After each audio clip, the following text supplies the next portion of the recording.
I walked into that party thinking I'd surprise my billionaire fiancé. Instead, I found him with his hands all over another woman in the corner. What happened next changed everything about my life, my money, and my future. This is my story. Hey, beautiful souls.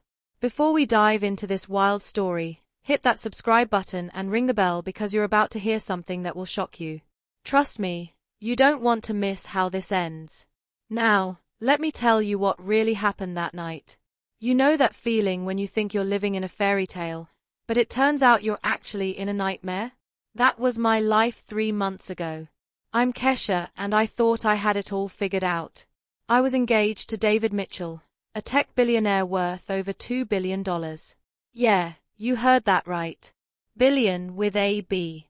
We met at a charity gala 2 years ago. I was there representing the non-profit where I worked as a program coordinator and he was the keynote speaker. I'll never forget how he looked at me across that crowded room. It wasn't just attraction. It felt like recognition, like he saw something in me that no one else had ever seen. He walked right up to me after his speech and said, "You have the most beautiful smile I've ever seen, but your eyes tell me you're thinking about something much deeper than this party." He was right. I was thinking about how all these rich people were throwing money around for one night while the communities I worked with struggled every single day. But David seemed different. He listened when I talked about my work, my dreams, my frustrations with the system. He didn't just nod politely like most wealthy guys do when you talk about real issues. He asked questions, took notes, and 3 weeks later, he donated $500,000 to our organization. The proposal came 8 months later. Picture this. A private jet to Paris, dinner at the top of the Eiffel Tower, and a ring that cost more than most people's houses. The rock was so big I could barely lift my hand. David got down on one knee and said, "Kesha, you make me want to be the man I never knew I could be. Will you marry me?" I said yes, but looking back, I think I was saying yes to the fantasy, not the man. Because when you're a girl from the south side of Chicago who grew up in a single-parent household and a billionaire is telling you he loves you, it's hard to think straight. It's hard to see the red flags when they're being waved behind designer curtains. The red flags were there, though. David had this way of making me feel like I was the most important person in the world when we were alone. But when we were around his friends, his business partners, his family, I felt invisible. He'd introduce me as his beautiful fiancé, but never mentioned my work, my education, my opinions. I was an accessory, a pretty brown face to make him look progressive and worldly. But I ignored all of that because I thought I loved him and I thought he loved me. I thought we were building something real together.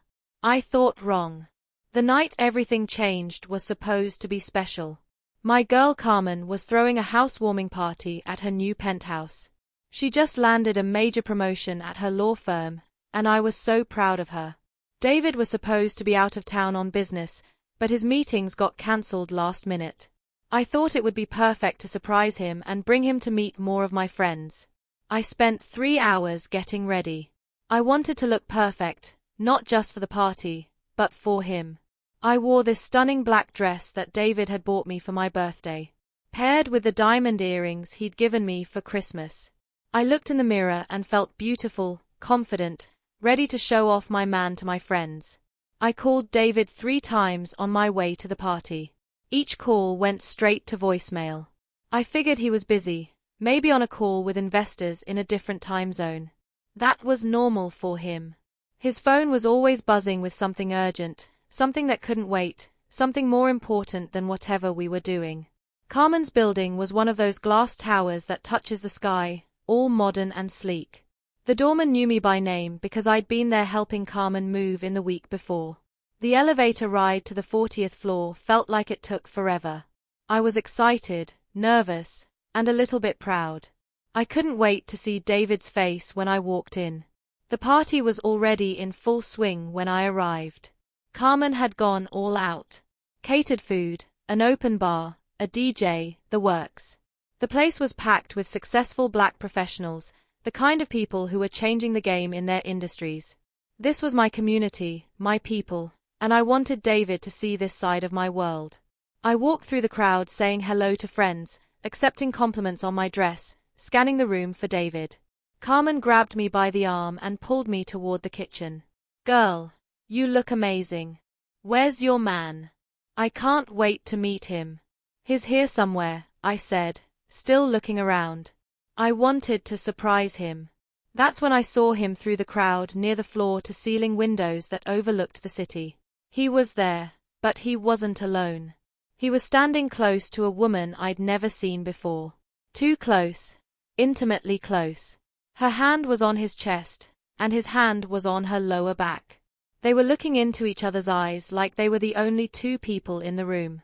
I felt my heart stop, actually stop, like someone had reached into my chest and squeezed it so tight that nothing could flow in or out.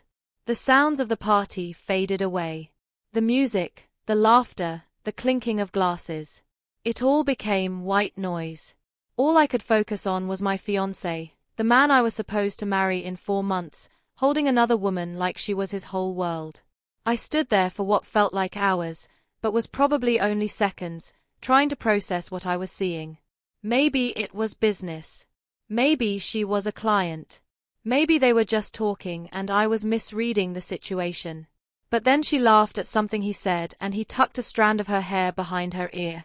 That's when I knew that gentle, intimate gesture that he used to do with me, that I thought was special, that I thought was ours. My feet moved before my brain could catch up. I walked through the crowd like I was in a trance. My eyes locked on them. As I got closer, I could see her more clearly.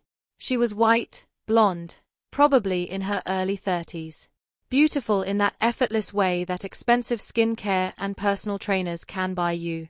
She was wearing a red dress that probably cost more than I made in a month at my old job. They still hadn't seen me.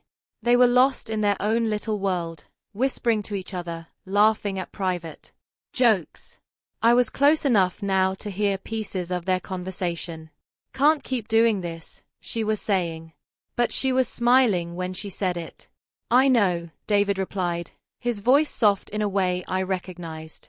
But I can't stay away from you, Jessica. You know that, Jessica. The name hit me like a slap. This wasn't some random woman. This was someone who mattered to him. Someone he'd been thinking about. Someone he'd been wanting. Someone whose name he'd never mentioned to me. Not once in 2 years. I cleared my throat. David. Both of them turned toward me like they'd been caught stealing. David's face went through about 5 different emotions in 2 seconds. Surprise, fear, guilt, calculation, and finally that fake smile he used when he was trying to sell something. Kesha, baby, what are you doing here? I thought you were staying in tonight. The audacity of this man. He was trying to make me feel like I was in the wrong for showing up to my friend's party. Like I was the one who had some explaining to do. I came to surprise you, I said, my voice steady even though my whole body was shaking. Looks like I'm the one who got surprised. Jessica looked back and forth between us like she was watching a tennis match. David, who is this? This is Kesha, he said. And I noticed he didn't say my fiancé. He didn't say the woman I'm supposed to marry. He just said my name like I was some acquaintance he'd bumped into at the grocery store. I'm his fiancé, I said, looking directly at Jessica. The one he's been hiding from you, apparently. Her face went pale. Not the kind of pale that comes from shock, but the kind that comes from guilt. She knew. She knew about me and she'd been seeing him anyway. David, you said you were single, she whispered, but loud enough for me to hear.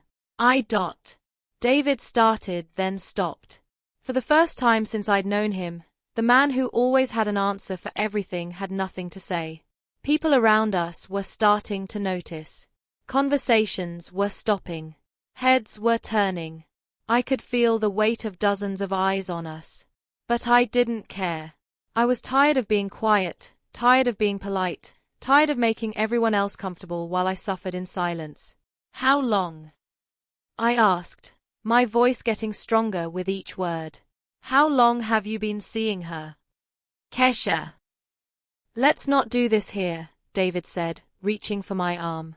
Let's go somewhere private and talk. I yanked my arm away from him. I'm done with private. I'm done with you controlling when and where we have important conversations. Answer my question. How long?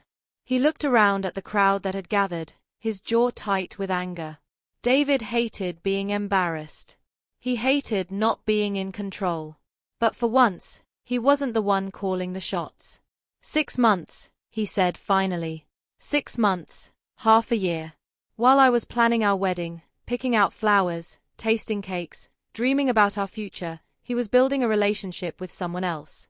While I was defending him to my friends who said he was too good to be true, he was proving them right behind my back. 6 months, I repeated. And you proposed to me 8 months ago, so you've been cheating on me for most of our engagement. It's not what you think, he said. But his voice lacked conviction. Really? Then what is it? Because it looks like you've been playing both of us. Jessica stepped forward. I'm sorry. I didn't know. He told me he was single. He told me he'd never been serious about anyone. Never been serious about anyone. I looked at the ring on my finger. The ring he'd put there while promising me forever. The ring that suddenly felt like it weighed a 000B. Is that what you told her? I asked David. That we weren't serious. That I didn't matter. Kesha, you're being dramatic. It's complicated. No, it's not complicated. You're a liar and a cheat. That's not complicated. That's just pathetic. The crowd around us was getting bigger. I could see Carmen pushing through people trying to get to me. I could see friends and strangers alike pulling out their phones, recording this moment that was about to go viral. But I was beyond caring about any of that. Do you love her? I asked.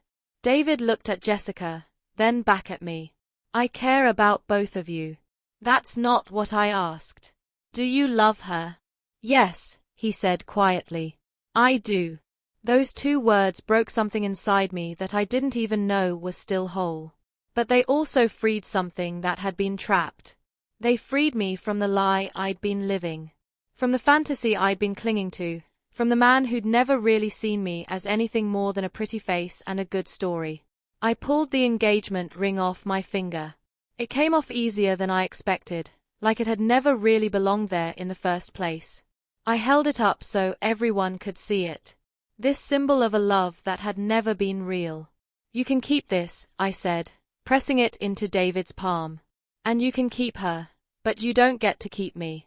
David's face changed. The guilt was gone, replaced by something harder, meaner. Fine, but don't think you're walking away with anything else. The apartment lease is in my name.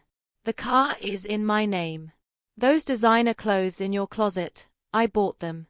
That job you love so much, I got it for you. Without me, you're nothing. The silence that followed was deafening. Even the music had stopped. Everyone was staring at us, waiting to see what I would do. David was trying to humiliate me, to make me feel small and powerless.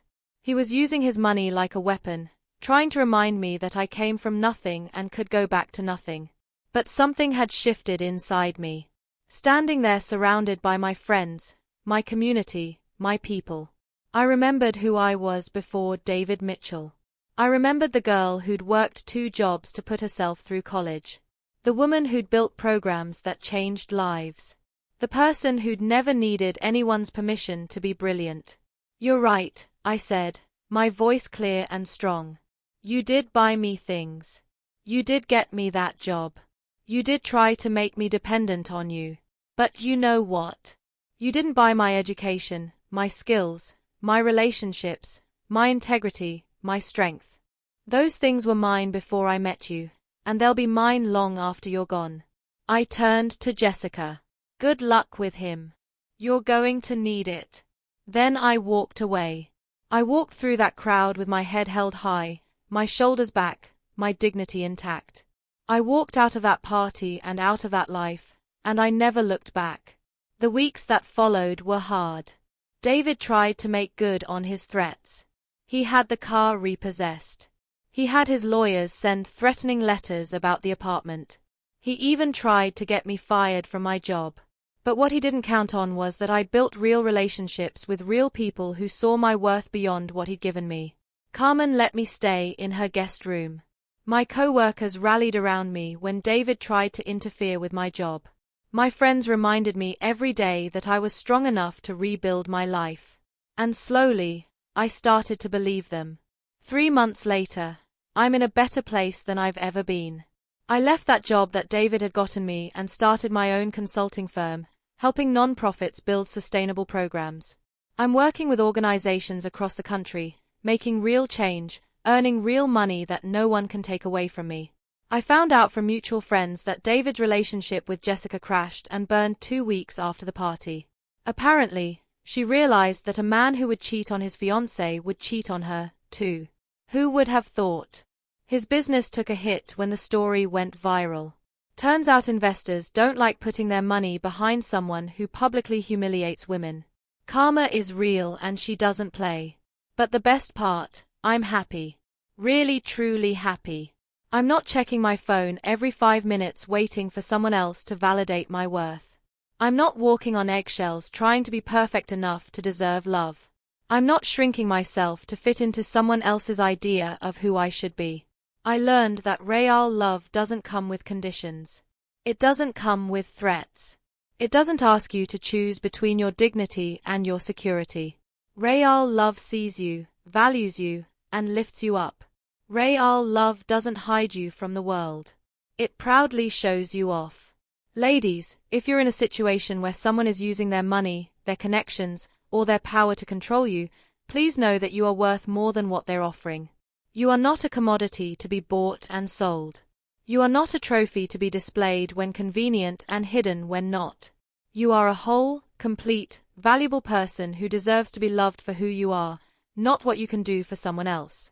Don't let anyone convince you that you need them to be successful, to be happy, or to be whole.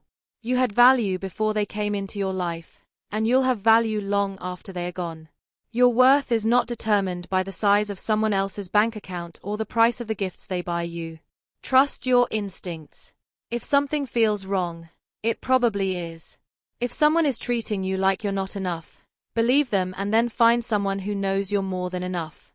If someone is asking you to be smaller so they can feel bigger, walk away. You were not put on this earth to shrink. Ladies, never let anyone make you feel small because of their bank account. Your worth isn't measured by their wallet. If this story inspired you, please like this video and share it with someone who needs to hear this message. What would you have done in my situation?